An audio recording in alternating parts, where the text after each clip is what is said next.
vasca, al via, ci siamo. Prima serie assoluta femminile.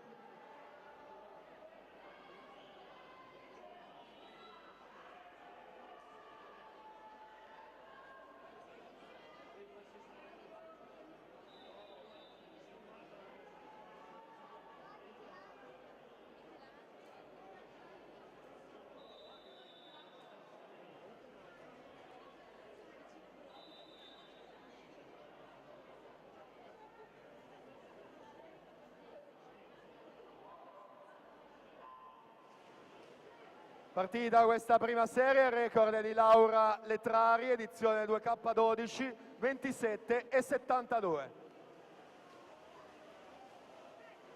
Giulia Rebusco in corsia 4, miglior tempo di iscrizione. Ha vinto il titolo a Riccione anche in questa gara dei 50 d'orso, a caccia dell'ennesima vittoria qui nella vasca di casa. Giulia Rebusco sembrerebbe ancora in vantaggio e dunque siamo al tocco della piastra. 29,89 per lei con la Viganò che è seconda, 30,50.